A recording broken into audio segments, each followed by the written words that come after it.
Habari za muda huu. Kwa mara nyingine tena napenda kuwakaribisheni nyote mliojumuika nasi katika webinar hii ya uwekezaji unaolipa, hisa au mifuko ya uwekezaji wa pamoja. Mimi ni moderator wenu, jina langu ni Miss Wanda Gordon, ni mwelimishaji wa fedha niliidhinishwa na BOT. Pamoja nasi tutakuwa na wataalamu wa masuala mazima ya uwekezaji kutoka APEF. APEF kirefu chake ni Africa Pensions Fund. Hawa ni wataalamu wa masuala ya uwekezaji na pia ni mawakala wa soko la hisa. Kwa hiyo watakaotuongoza katika mjadala huu ni msemaji wa kwanza ambaye ni Paul Ngwilimi. Huyu ni afisa uwekezaji kutoka APEF.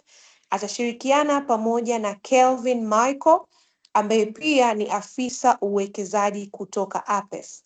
Wote kwa pamoja wataweza kutufahamisha kuhusu fursa hizi mbili za uwekezaji. Hapa tunazungumzia hisa pamoja na mifuko ya pamoja kwa lengo la kuweza kufahamu ni uwekezaji gani baina ya fursa hizi mbili utakufaa wewe mwekezaji kulingana na malengo yako ya uwekezaji. Kwa hiyo nipende kutoa nafasi hii kumkaribisha msemaji wa kwanza kutoka APEF. Tafadhali unaweza ukashare screen yako ili participants ama washiriki wa webinar hii waweze kuona juu ya kile ambacho tunakwenda kukijadili wakati huu.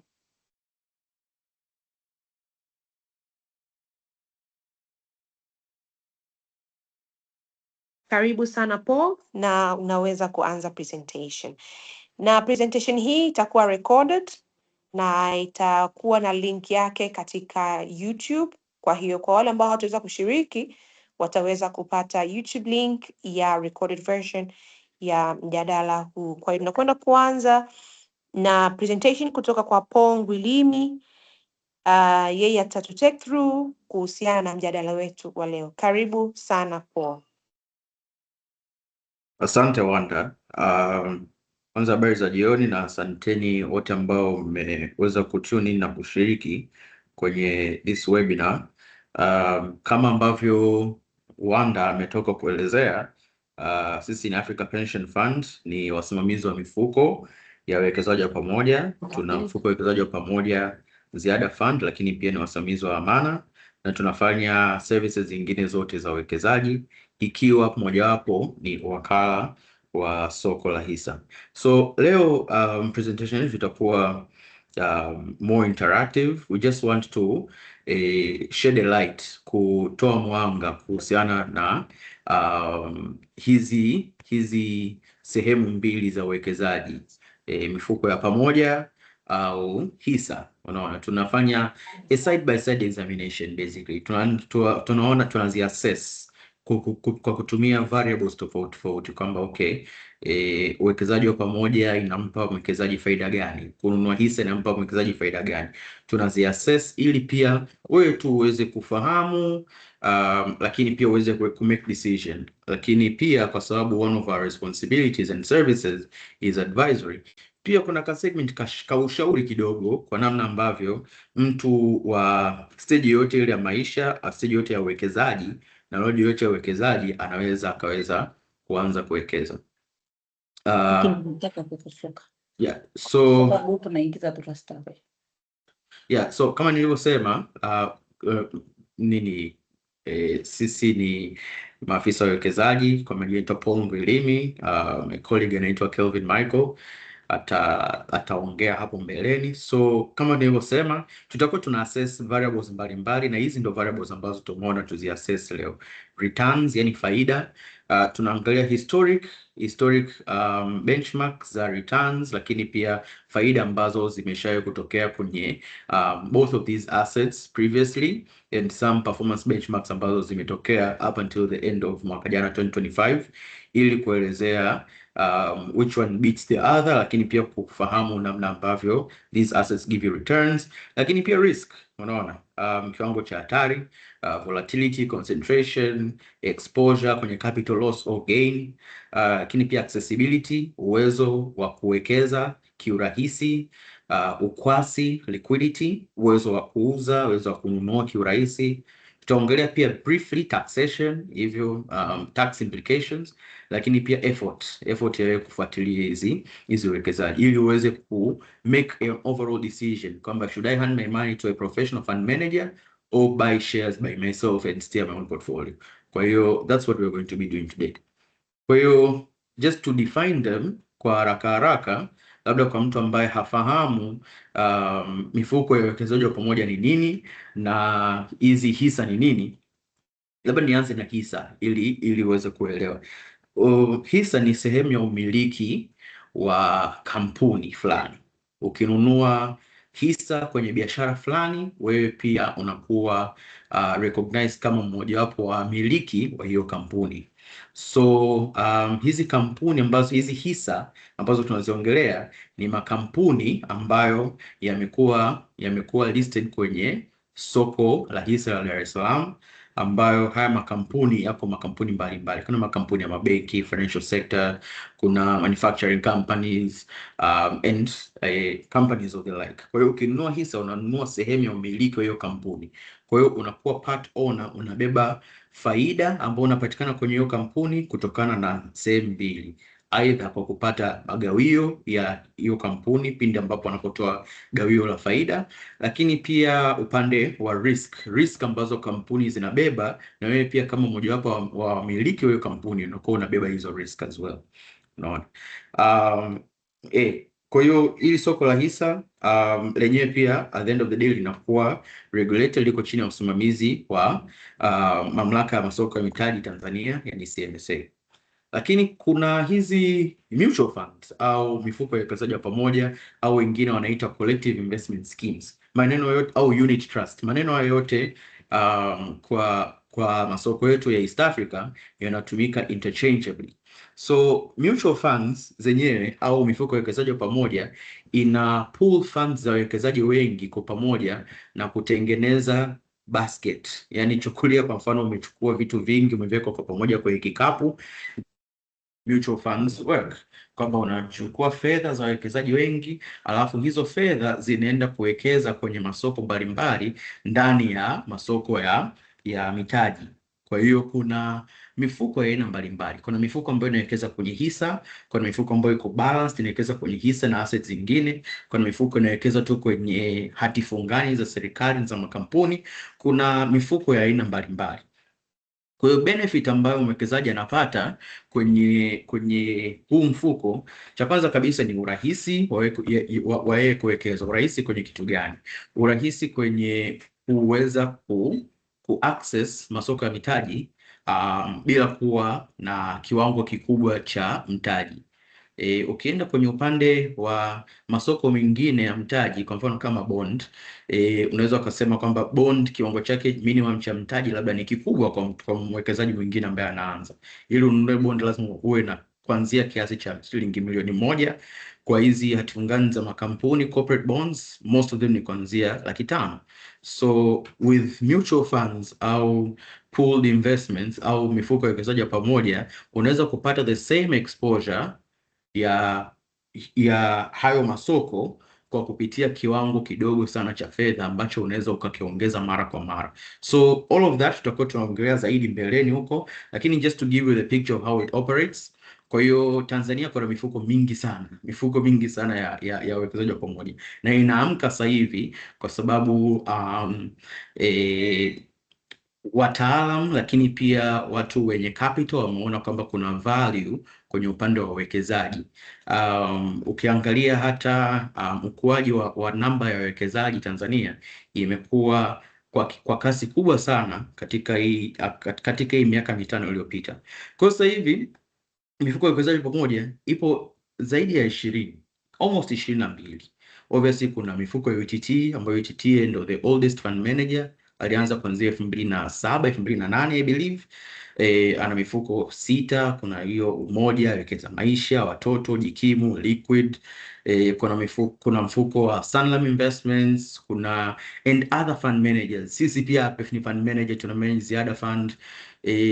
Kuna hiyo mifuko ya iTrust, kuna mfuko wa Orbit Securities, Zan Securities wana mfuko as well. So ni sehemu ambayo inainuka ili kuweza kuwapa watu access kwenye masoko ya mitaji at low cost, lakini pia at low risk. Tutaelezea hizo mbele, tutaelezea hizo baadaye kidogo mbele tukiwa tunaelezea the specifics.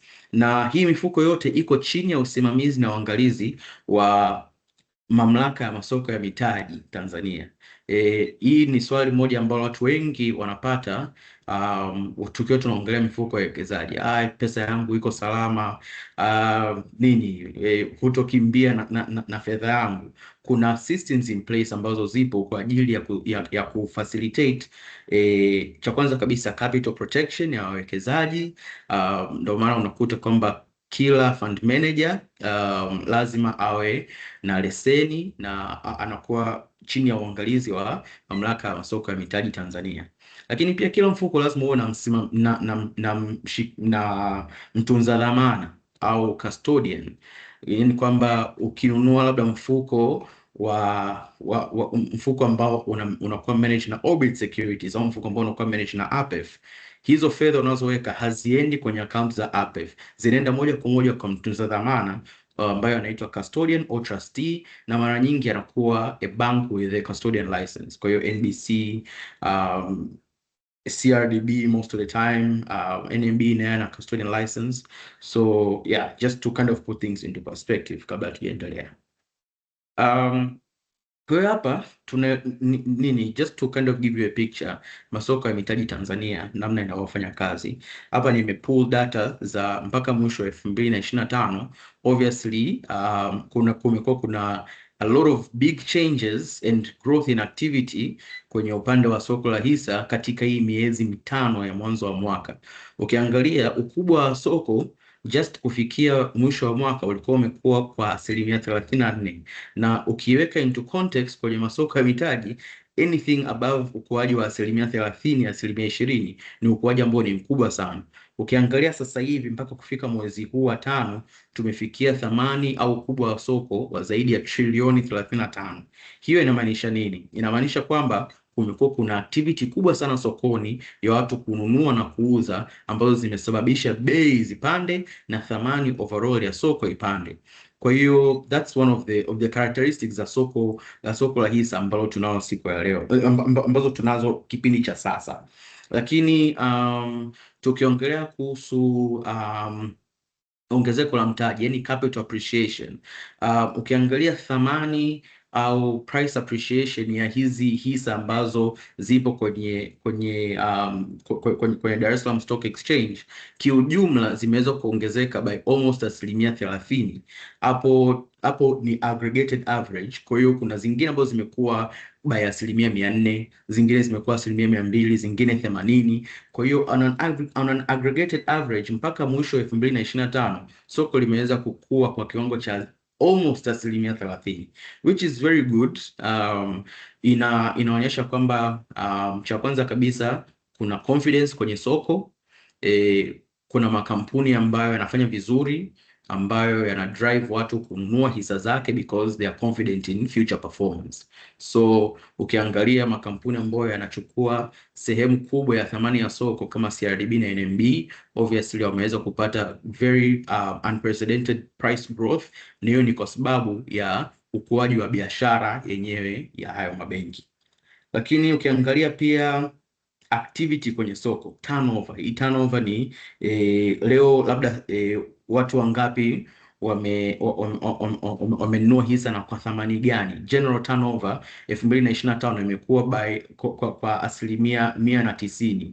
Na for context, mwezi wa Januari tu 2026 total turnover ilikuwa kubwa kuliko mwaka mzima wa 2025. Inamaanisha kwamba investor awareness inaongezeka, and this is a testament to the financial educators. It is a testament to the efforts ambazo CMSA wanaweka na efforts ambazo DSE wanaweka kuelimisha watu kuhusiana na uwekezaji in general, kuhusiana na opportunities ambazo zipo kwenye masoko ya mitaji. Lakini hiyo ni kwa upande wa hisa. Kwenye upande wa mifuko kwenye upande wake tunaona nini? Kama nilivyosema, mifuko imekuwa mingi sasa hivi, yani fund managers wanainuka, wanaona kwamba kuna opportunity ya watu kuwekeza kwenye soko, kwa hiyo let's give them more investment opportunities, let's give them more financial securities za kuwekeza.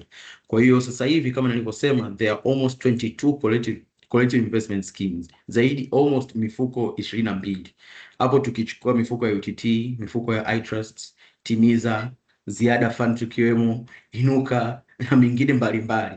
Kwa hiyo collectively tuna mifuko zaidi ya 22. Some may say kwamba ndio tuna mifuko mingi lakini options bado ni chache, lakini hiyo inaashiria kwamba ukuaji kama ukuaji wa soko upo. Unaona, tukiangalia pia hata idadi ya wawekezaji ni wengi sana, kwa zaidi ya wawekezaji 600,000 ambao wanawekeza kwenye mifuko ya uwekezaji wa pamoja tu. Na tukiangalia just general number of investors au general accounts open kwenye DSE, sasa hivi tunakaribia account 800,000 ambayo tukifika accounts milioni 1 tutakuwa tume crack more than 1% of the population, which is progress, kwa sababu soko letu bado ni changa, soko letu bado linakuwa. Sasa tukiangalia labda in terms of shares, tukiangalia in terms of returns, in terms of faida, faida ambayo both of these assets zimeweza kuaccumulate katika mwaka wa 2025, both kwa upande wa shares yani hisa, lakini pia kwenye upande wa mifuko ya uwekezaji wa pamoja. Tunaona kwamba kwenye upande wa mifuko, kwenye upande wa hisa kumekuwa kuna growth kubwa sana. Tukiangalia hii hapa ni index ambayo ina track performance ya makampuni ambayo yapo kwenye sekta ya fedha, yani mabenki, financial industry and investment. Kwa hiyo hapo think your CRDB Bank, NMB, NICO, DCB, MCB, MKCB na makampuni yote ambayo yapo yanafall kwenye hiyo sekta. Ukiangalia upande wa faida ambao wameweza kutengeneza kwa ongezeko la mtaji tu, yani nikisema ongezeko la mtaji ni kwamba bei ya hisa kupanda, imeweza kuaccumulate by zaidi ya 88%, which is very very good growth. Yani wewe kama portfolio yako imekuwa kwa 88% kwa mwaka mmoja, it means you are doing very well. Kwa hiyo this shows kwamba kwenye upande wa kwenye upande wa banking sector imeweza kuchangia kwa kiasi kikubwa sana kwenye overall price performance ya soko. Tukiangalia hizi ni index ambazo zina track soko zima, ambazo tunaona kwamba na zenyewe pia growth yake imekuwa very impressive. Kama nilivyosema, hii ni index ambayo ina track shares zote ukijumlisha na zile yale makampuni 6 ambayo yako cross listed kutoka kwenye soko la hisa la Kenya. Tumeona kwamba kumekuwa kuna growth of almost 30% in the year 2025, and tukiongelea year 2026, these numbers have become greatly exploded. Kuna watu portfolio zao just year to date kuanzia January 1st mpaka sasa hivi zina zaidi ya 70%. Kwa hiyo it shows a sign kwamba shares au uwekezaji katika hisa zinaweza ikakupa faida nzuri sana ukiwekeza, lakini at the same time inaweza ikakupa hasara ukiwekeza vibaya. Unaona? Kwa hiyo ukiona hapo winners, hapa nimesema winners, the winners kama CRDB, NMB, DCB, DSE wameweza ku drive the banking sector index by zaidi ya 88%. Lakini kuna losers as well. Kokote ambapo kuna winners kuna losers pia.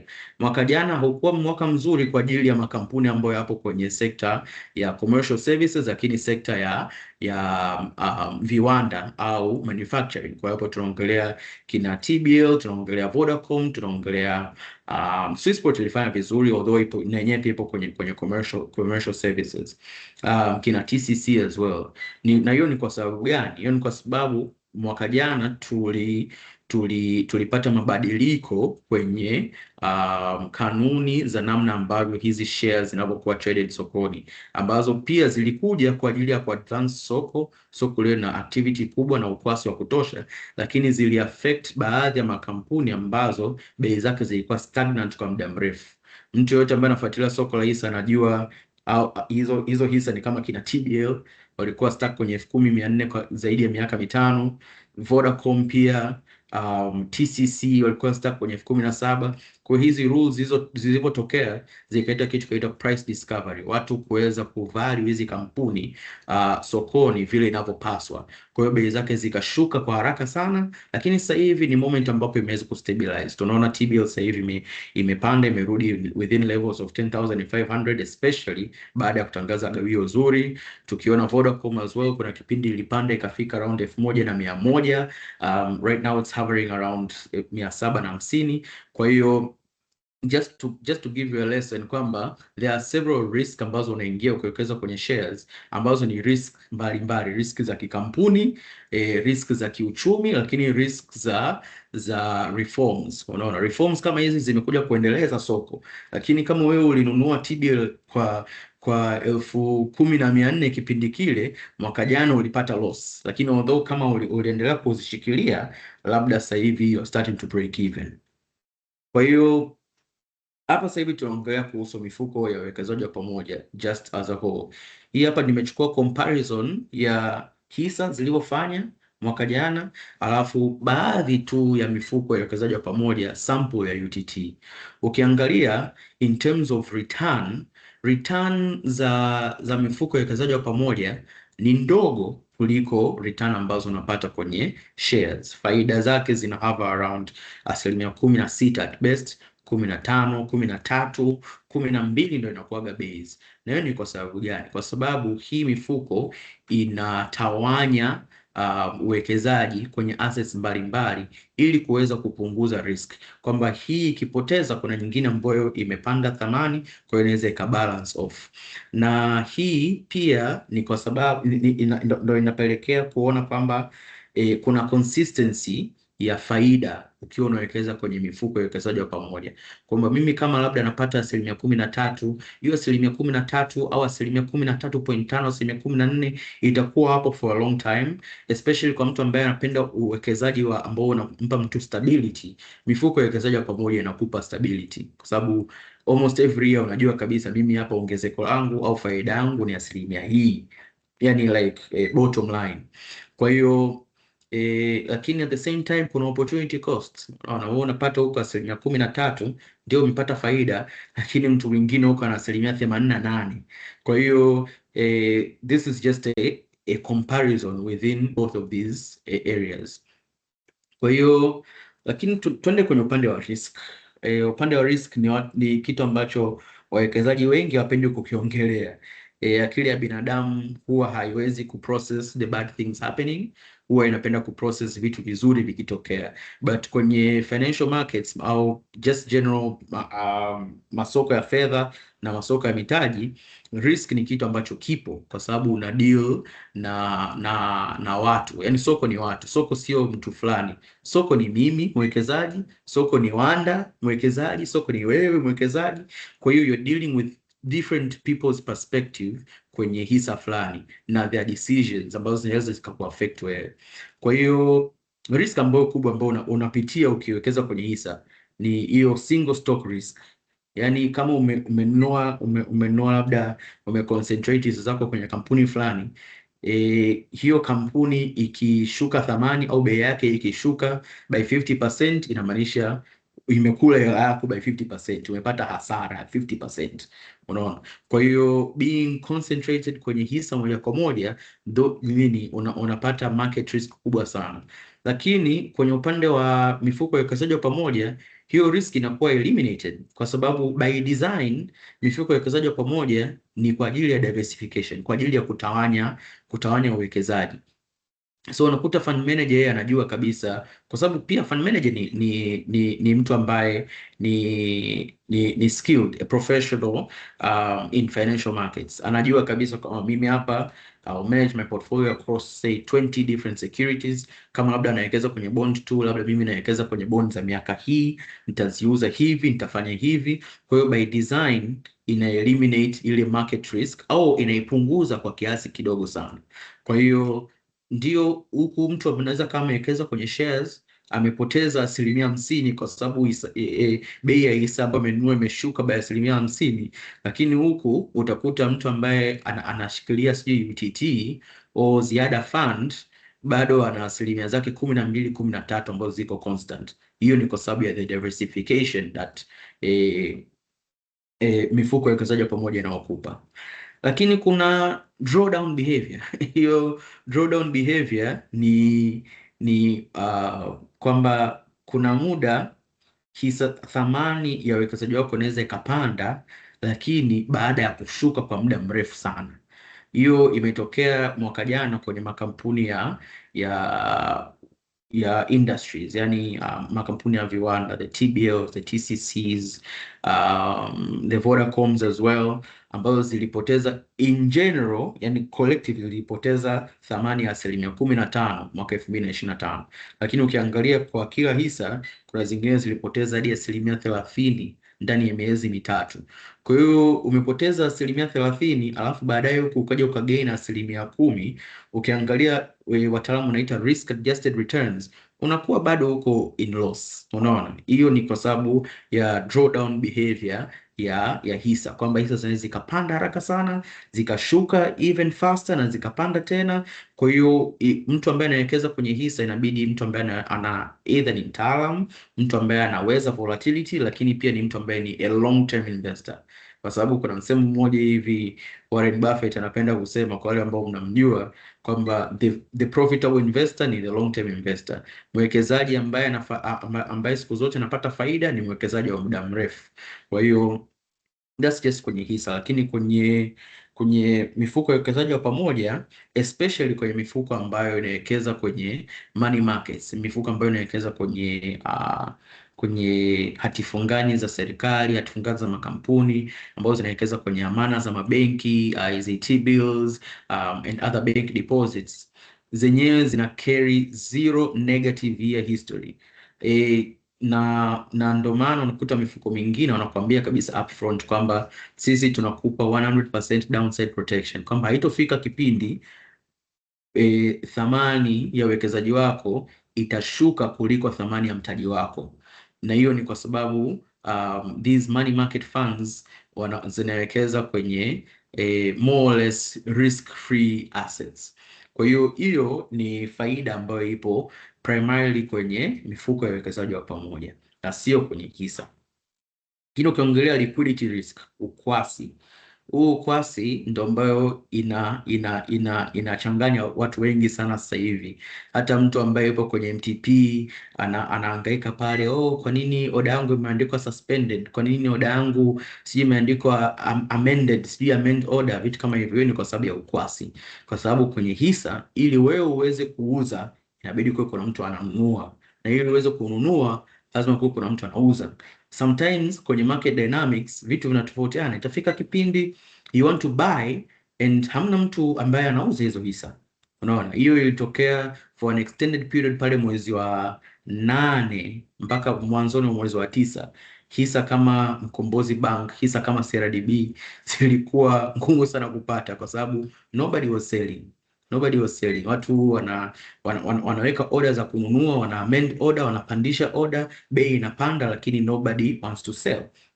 Lakini hii inaumiza zaidi ukiwa on the opposite. Ukiwa labda unataka kuuza sasa, umenunua zako hisa, labda umepata faida au umeona hasara ambayo unapata, unataka kuipunguza, unataka kuexit, unataka kuuza, lakini hamna mtu ambaye anauza iko kipindi. Hizo hisa zako zitakaa pale kwenye order book mpaka mtu atokee atakayetaka kuuza shares. Unaona, na waga kwenye system ya matching ina match kutokana na muda, order imeingia saa ngapi, lakini pia inaangalia bei, inaangalia na quantity.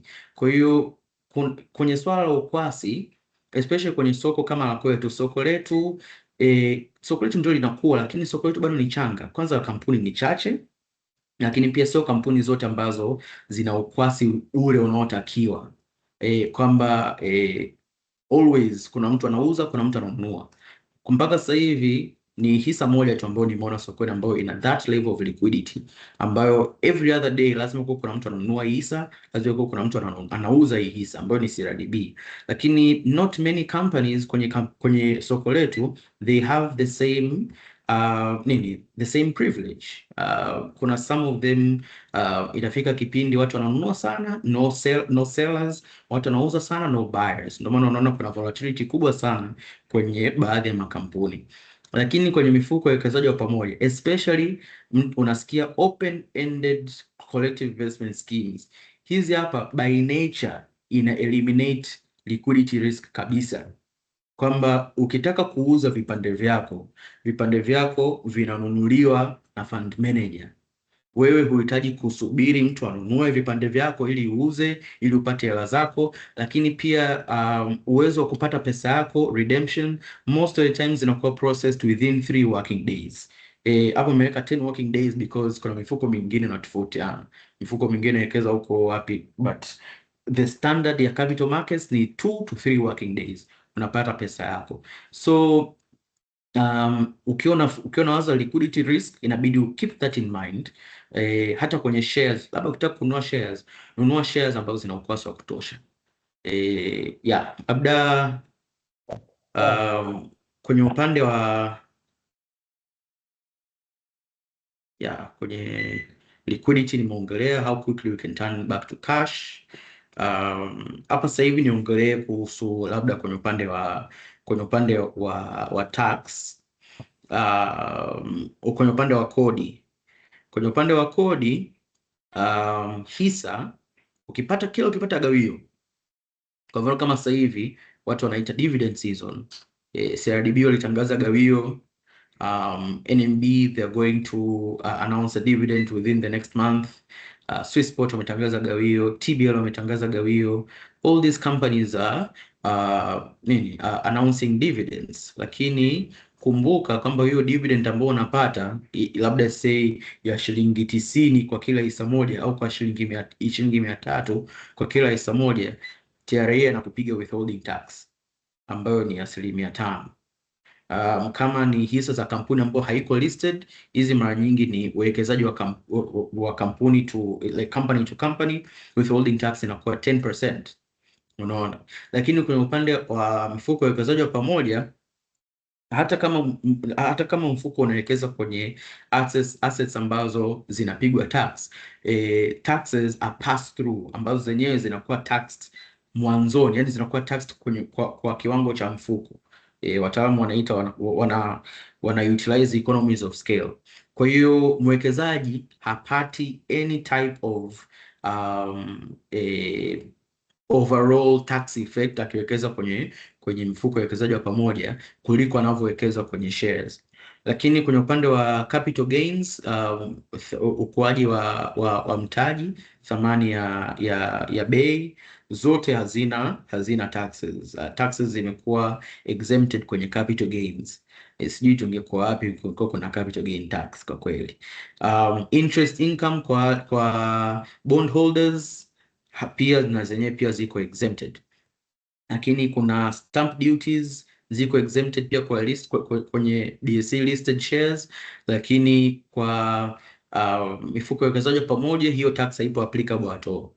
Kwa hiyo lakini pia filing burden ni ile kwamba you have to file for your taxes, you have to yani kwamba like wewe hapo kama wewe individual you have to file your taxes. Wewe kama mfanyakazi, kama unalipa pay inalipwa na your employer, unaona, yani inalipwa through your employer. Labda umefanya biashara, TRA wanakuja pale kwa biashara yako, you have to file your taxes manually. Lakini taxes zote ambazo zinakuwa incurred na mfuko, the fund handles administration costs on general. In general, upande wa kodi taxes, it shouldn't be something ambayo itakuzuia kuwekeza. It's a good to know, inabidi ujue, especially kama unataka kuwekeza kwenye hisa. Dividend ni kitu ambacho utakipata like upfront, kwa hiyo inabidi ujue tu kwamba you are getting taxed on dividends. Lakini just the general tax decision, it shouldn't prevent mtu kuweza kuwekeza kwenye masoko ya mitaji, in my opinion basically. Lakini pia costs ni kitu ambacho kama mwekezaji inabidi ujifahamishe kabla ya kuwekeza kwenye asset yote ile. Kwenye shares tunajua kabisa kwamba ili uweze kuwekeza kwenye soko la hisa ya Dar es Salaam ni lazima uwe na broker, na kuna different charges ambazo zipo hapo. Ndio sawa, unaweza ukapiga mahesabu yako hapa, na hisa zangu 1000 nikiuza kwa 300 napata nikiuza kwa 3000 napata sijui 1,300,000 or something like that, lakini kumbuka kuna charges hapo, kuna transaction costs, kuna commissions, kuna DSC na CMSA levies, kuna custody fees and all that. Lakini kwenye shares kitu ambacho haupati ni a management fee, kwa sababu kiwalisia wewe mwenyewe ndio na manage portfolio yako. Lakini kwenye upande wa mifuko ya uwekezaji wa pamoja kuna fees mbalimbali ambazo zipo, lakini how they are structured ni kwamba zinakuwa structured ili wewe usiweze kufeel the pain of that fee, kwamba mtu akikwambia labda sisi we are targeting to give you 13% return per annum, hiyo ni net of fees, kwa sababu hizo fees zinakuwa prorated kwa mwaka, kwamba labda mtu akikwambia management fee ni 0.8 kwa mwaka, hiyo 0.8 inakuwa prorated on every day kwa asilimia kwa siku 365 up until the end of the year, lakini faida yako wewe ya 13%, ya 12%, 15% iko pale pale. Lakini kwenye upande wa entry or exit load kwamba aidha mfuko watakukata pindi wakati unauza hisa zako, inategemea unawekeza kwa mifuko gani. Kuna mifuko mingine ambazo inazo entry and exit loads na zingine ambazo hazina. I can only speak for Ziada Fund. Ziada Fund does not have an exit or an entry load.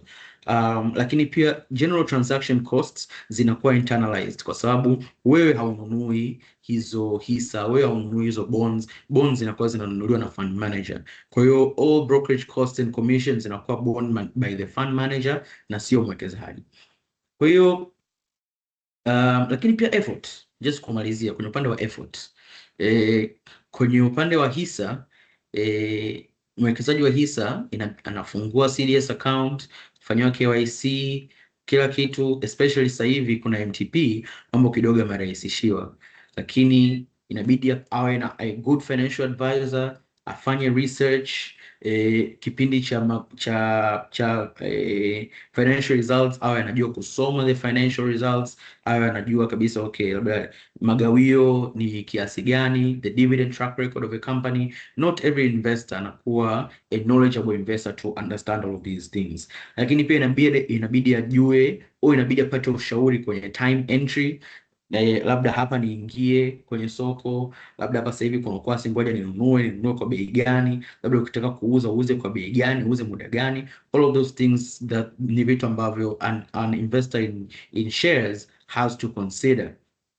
Lakini pia an investor kwenye shares inabidi monitor their performance continuously. Mwekezaji, an intelligent investor ana monitor portfolio yake maybe every quarter, every let's say every quarter, every 6 months, every year, ana monitor portfolio yake, ana monitor okay, hapa labda nimepata hasara, inawezekana nimepata hasara kwa sababu gani, anakaa na a financial advisor, and they make decisions in regard to their portfolio. Lakini not every investor has all of these privileges hapa. Lakini kwenye upande wa collective investment scheme, mwekezaji ana select a fund ambayo ina match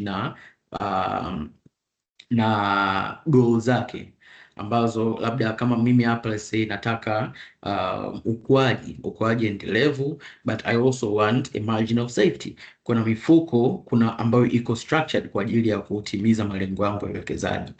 Unafungua account relatively, kwa experience yangu, kufungua account kwenye mfuko wa uwekezaji wa pamoja is faster than kufungua CDS account.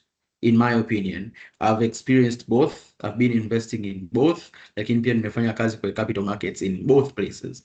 Kwa hiyo tena sasa hivi unaweza kufungua account ya mfuko wa uwekezaji wa pamoja hata kupitia msimbo wa simu, yani USSD code. Kwa hiyo hata ukiwa huna internet, you can still buy, you can still sell, you can open an account. Kwa hiyo in terms of access, pia mifuko ya uwekezaji wa pamoja inakupa easy access.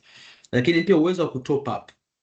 Unaweza kutop up, I think is the biggest value proposition ya mifuko ya uwekezaji wa pamoja, kwa sababu kwenye shares unakuwa unaingia during different times in the market. Unaweza ukaingia nobody is selling or nobody is buying, lakini afu price levels zinatofautiana kwa kiasi kikubwa sana, lakini huku price levels zinatofautiana kwa kiwango kidogo, lakini pia inaku encourage wewe uweze kutop up mara kwa mara. Kwa hiyo mifuko ya uwekezaji wa pamoja inakuwa sehemu ambapo mtu anaweza akatumia kusave, kwa sababu siku hizi honestly kuweka hela benki sio deal, to be honest, because you're getting a 2% annual deposit savings deposit rate, na hapo bado kuna mfumuko wa bei wa 3%, hapo bado kuna account maintenance fees. Lakini ukiweka kwenye mfuko ambao uko risk level yake ni ya chini, inakupa annual increment ya 13%. Mfuko una ukosi wa kutosha, you can take out your money, you can buy anytime.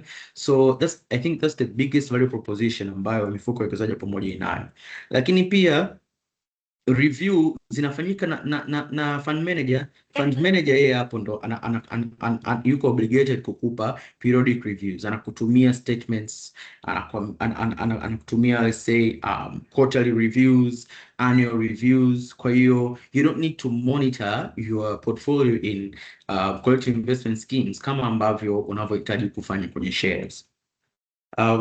So side by side tumeona hizi sehemu zote. Tumeona upside potential, tumeona risk, tumeona ukwasi, tumeona tax efficiency, tumeona cost, tumeona effort.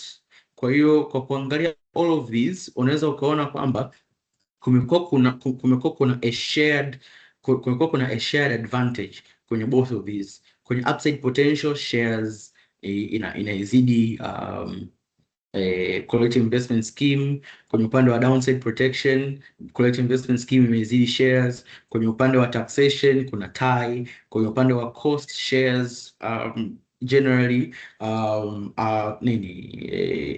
incur a lot of cost in acquiring kuliko hisa, kuliko mifuko ya uwekezaji pamoja.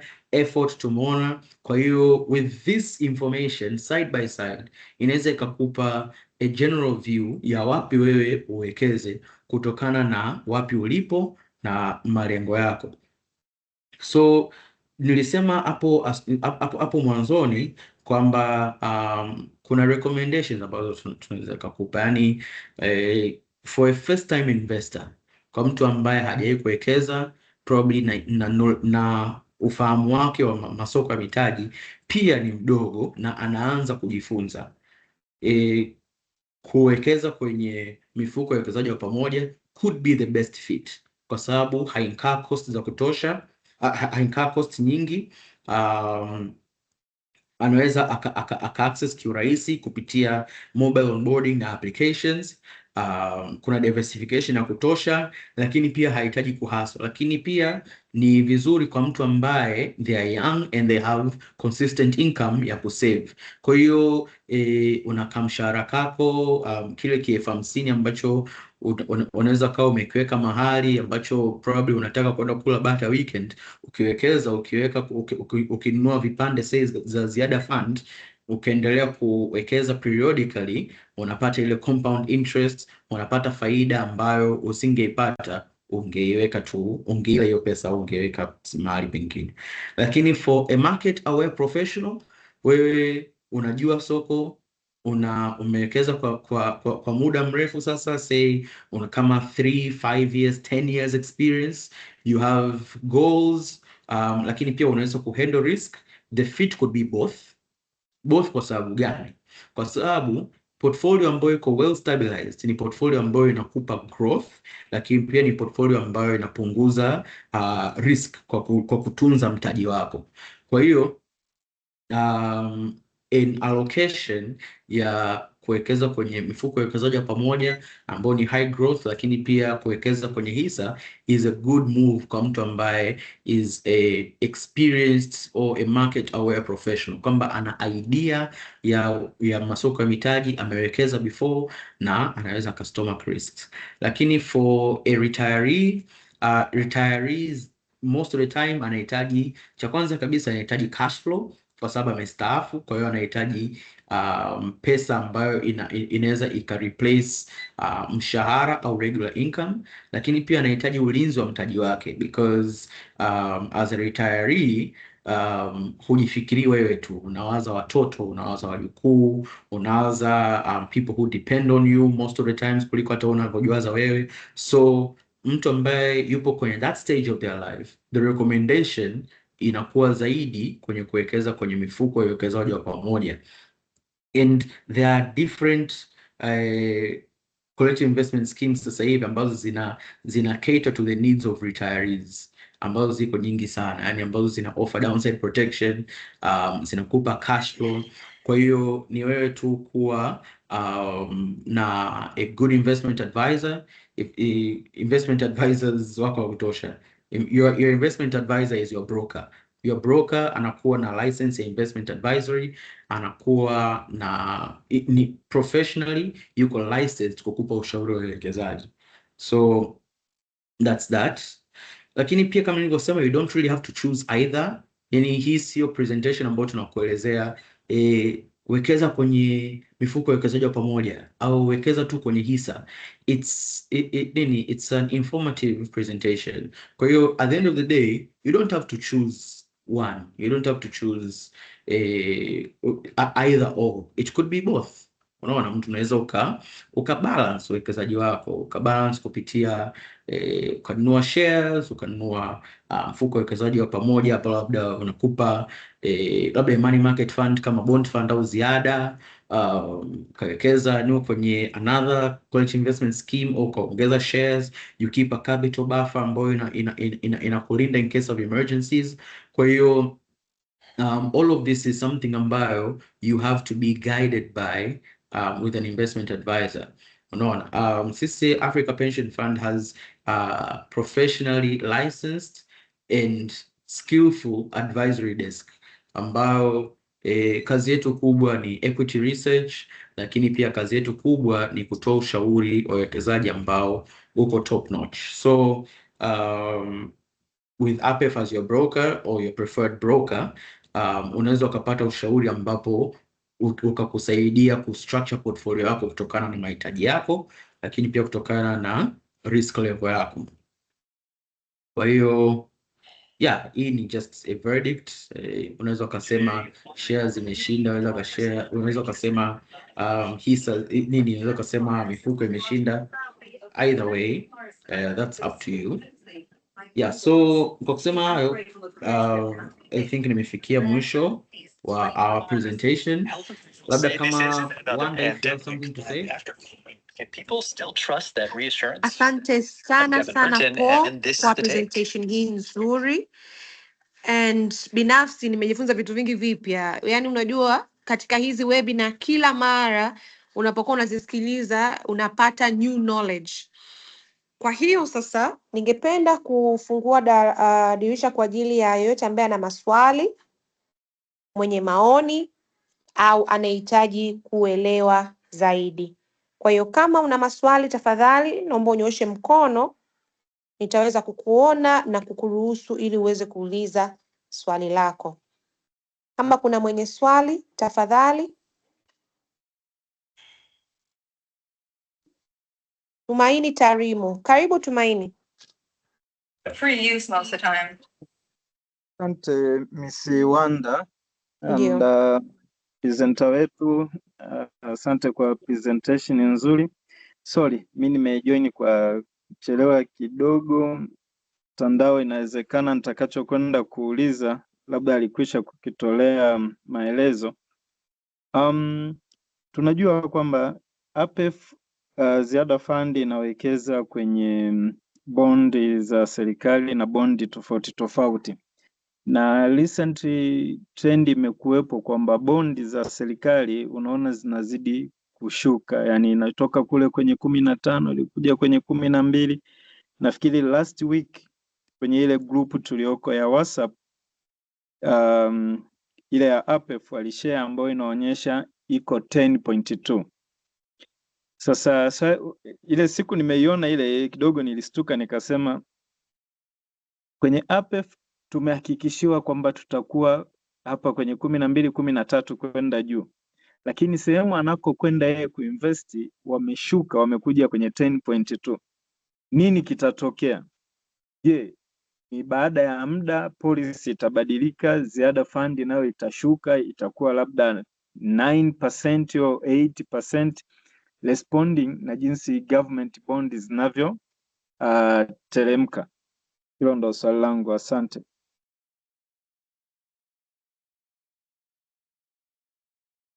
Asante sana Tumaini kwa swali zuri. Paul, tafadhali naomba tusaidie kujibu swali la Tumaini. Asante sana Tumaini, asante sana Ms. Wanda. Mimi naitwa Kelvin Michael, ni afisa uwekezaji hapa Africa Pension Fund. Niko na Michael Paul. Karibu sana Kelvin. Asante Tumaini kwa a very good and valid question. Yes, ni kweli kama mfuko wa ziada una invest kwenye hizi hati fungani za serikali au government bonds, lakini pia unawekeza katika dhamana zingine ambazo ni fixed income instruments kama vile corporate bonds ambazo ni hati fungani za makampuni, lakini pia kwa ajili ya liquidity management na additional source of returns inawekeza pia katika money market instruments au amana za kifedha za mabenki kama vile call accounts na nyinginezo. Kwa hiyo ni kweli tumeona trend ya hizi hati fungani za serikali zimekuwa yield zake zikishuka au returns zake zikishuka. Kuna kipindi returns zake zilikuwa juu sana kutegemeana na jinsi ambavyo uchumi unaendelea, zilifika mpaka 15, 14, 13, 12, lakini kwa sasa hivi zimekuwa zikishuka na zimeweza kufikia level za 10, 10.2, 10.5, 10.7 kutegemeana na hati fungani ni ipi ambayo unakuwa unawekeza, aidha miaka 20, 25 au 15, na kuna zingine zimefika mpaka 9% kama umekuwa ukifuatilia minada. Kwa hiyo ni kweli kwamba hiko kitu kipo, lakini mfuko kama mfuko kwa sababu unakuwa professionally managed, tunavyosema tunawekeza katika cha kwanza, tunavyosema tunawekeza katika hizi hati fungani, hatuwekezi, tunakuwa tuna strategy ambayo ni very dynamic. Kwanza hatuwekezi passively, hatuwekezi tu kwa ajili ya kuwekeza kwenye hati fungani kama uwekezaji mwingine unapofanya. Tunakuwa tunafanya very active trading. Kwa hiyo we select hizi treasury bonds very carefully kwa kutegemeana na potential capital appreciation na hizi bonds, na tunafanya strategy ambayo inakuwa ina revolve around dynamic and very active trading ya hizi bonds. Kwa hiyo kwa sababu tunapokuwa tunawekeza tunazitrade hizi bonds katika masoko ya upili au secondary market, kwa hiyo tunapata returns ambazo zinakuwa ni zina outperform the general market. Lakini pia kitu kingine, kwa sababu tunakuwa tunawekeza pia katika hati fungani za makampuni na dhamana zingine ambazo zinakuwa zina faida pia nzuri, kwa hiyo tunakuwa tuna diversify na kuhakikisha kwamba tunapata faida ambayo ni nzuri, tunakuja kupata faida ambayo ni kubwa kuliko what the market provides. Kwa hiyo nitoe tu wasiwasi kwamba ingawa rates zimeshuka mpaka 10, haimaanishi kwamba na sisi tuta revise na kusema labda tunatoa 8. Hapana, faida yetu ni ile 13% minimum, na kama umekuwa ukifuatilia umeona kwamba kwa mwezi wa kwanza mfuko wa ziada umeweza kupanda kwa 2%, umeona, na umepanda kwa 2%, rates zikiwa hapo hapo around 10.5, yani hata 11 haijafika hati fungani ya serikali, na huko ndo ambapo tunawekeza, lakini imeweza kutoa 2% kwa mwezi. Kwa hiyo unaweza kuona kwamba ingawa rates ziko chini, ni wakati ambao rates ziko chini, lakini bado mfuko umeweza kudeliver faida ambayo ni kubwa kuliko hata hizo hati fungani za serikali ambazo tunawekeza. Kwa hiyo hiyo inakupa saa begs the question kwamba rates ikipanda mfuko utatoa faida gani? Maana yake faida itakuwa ni kubwa zaidi kuliko hata ambayo tunaitoa sasa hivi. Kwa hiyo niweza tu kutoa wasiwasi kwamba tunafanya very good strategy ambayo inaweza kuhimili hali zote za kiuchumi, either rates zikiwa zimeshuka, zikiwa zipo zina consolidate, zipo zinaenda sambamba, au zimekuwa zinapanda. Kwa hiyo strategy tunayofanya ambayo ni nzuri na iko very proof, kwa imekuwa back tested kwa hali zote za kiuchumi. Kwa hiyo nipende kutoa tu hofu katika hilo, na faida yetu ambayo ni target return bado ni 13% na zaidi. Asante sana. Asante sana Kelvin kwa majibu mazuri. Tumaini, je, umepata majawabu ya maswali yako ama ungehitaji ufafanuzi zaidi? Asante. Kevin kanijibu vizuri na nimemwelewa vyema. Sawa, tunashukuru sana Tumaini. Nakaribisha kama kuna mtu mwingine mwenye maswali.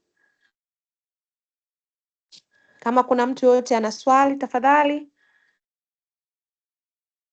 Kuna mtu ameandika swali lake katika chat, ameandika kwamba hello, asante kwa presentation. Je, ziada fund minimum ni shilingi ngapi, na je returns ni baada ya miezi mingapi kama nikianza huu mwezi?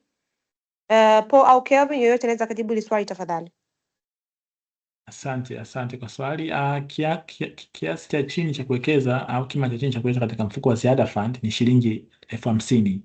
Kwa hiyo ukiwa unaanza kwa mara ya kwanza, unaanza kuanzia shilingi 50,000 na kuendelea. Lakini kama ukiwa unataka kuongeza baadaye, sasa umeshaanza 50,000 yako, ambapo 50,000 hiyo ni minimum, haimaanishi kwamba lazima uanze 50,000. Unaweza kuanza na 100,000, unaweza kuanza na 200,000, unaweza kuanza na 100,000, lakini itakiwa kuwa chini ya shilingi 50,000 kwa mara ya kwanza. Na ukishafanya hivyo sasa, ukiwa unataka kuongeza au kutopa hapo ule mtaji wako au uwekezaji wako, unaweza ukaanza hivyo kuanzia shilingi 10,000. Kwa hiyo unaweza kaanza leo umeanza milioni 1 ambayo tayari imeshavuka 50,000 of course.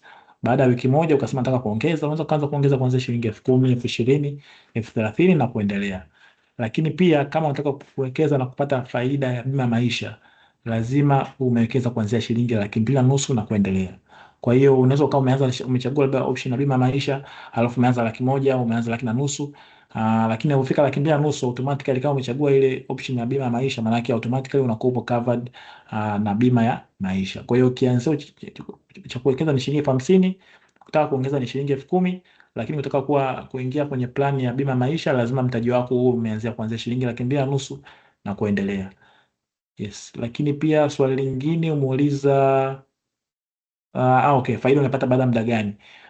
Mfuko inafanya kazi ya pamoja, hasa mfuko kama wa ziada fund, ni kwamba ile faida ambayo tunakupromise 13% unaipata kupitia capital gain au kupitia ongezeko la thamani ya mtaji wako. Bei ya kipande inapopanda, maana yake na mtaji wako unakuwa siku hadi siku. Kwa hiyo kila siku inavyozidi kusogea, mtaji wako unakuwa siku hadi siku kidogo kidogo. Kwa hiyo maisha ile 13% uipate tu baada ya mwaka, yani kwamba imefika mwaka ndio unapewa 13%. Hapana, kila siku ile 13% inakuwa inaongezeka taratibu. Inamaanisha kwamba unaweza kukaa baada ya miezi 6 ukatoa hela yako ukajikuta kama umeshatoa mtaji wako pamoja na faida. Kama ni miezi 6, maana yake hiyo ni nusu ya mwaka mmoja, maana yake utapewa nusu ya 13% ambayo itakuwa ni around 6.5. Umeona? Kama umekaa miezi 3, maana yake utapewa robo ya 13%. Kwa hiyo ukitimiza mwaka mmoja, maana yake utapewa 13% ambayo ni full return, unaona, na kuendelea. Kwa hiyo kila siku faida yako inakuwa inaongezeka, na kama utakuwa unafuatilia kwenye application, unakuwa unaweza kumonitor uwekezaji wako, utakuwa unaona kwamba kiasi nilichowekeza, let's say nimewekeza milioni 10, basi kila siku inakuwa inaongezeka kwa shilingi fulani, kila siku inaongezeka kwa shilingi fulani, siku ya kwanza, ya pili, ya tatu na kuendelea. Kwa hiyo inakuwa ni incremental return ambayo inakuwa added kwenye uwekezaji wako kila siku, lakini baada ya kufika mwaka mmoja sasa inakuwa imefikia 13% kwa mwaka ya ile mtaji ambao unakuwa umewekeza. Yes. Asante sana Kelvin kwa majibu na maelezo zaidi. Kuna mtu yoyote ambaye ana swali zaidi ya hapo? Sawa, basi kama hakuna swali zaidi nipende kuwashukuru wote ambao mmeweza kushiriki katika webinar hii, ambapo ninaamini kila mmoja amepata elimu hususan kuhusu fursa hizi mbili ambazo tulikuwa tunazijadili za hisa pamoja na mifuko ya uwekezaji wa pamoja. Kwa hiyo kama nilivyosema awali, session hii itakuwa ina recording yake katika YouTube page ambayo link itatumwa kwangu, kisha nitashare kwa kila mtu ambaye atakuwa anaihitaji. Napenda kuwashukuru wawezeshaji wetu wa leo, APEF wakiwakilishwa na maafisa uwekezaji Paul pamoja na Kelvin. Asanteni sana wote kwa ushiriki wenu na niwatakie. Okay, Azmina Mohamed, karibu ili uweze kutufungia webinar yetu. Karibu. Asante Miss Wanda, thank you so much for the session. Mimi kama kawaida tu ningependa kuwaambia ya kuwa tunapatikana kwenye mitandao yote ya kijamii kama APEF Tanzania, lakini pia namba zetu za simu ni 0800 11 1234 0800 11 1234. Ukipiga hiyo simu ikawa ni busy sana, basi unaweza pia ukatupata kwenye WhatsApp ambayo namba ni 0795888123 0795888123. Asante Miss Wanda. Nashukuru sana Azmina, na kwa kusema hayo basi nipende kuwatakieni jioni njema na wakati mwema hadi tutakapokutana tena kwenye webinar nyingine ya uwekezaji. Asanteni sana.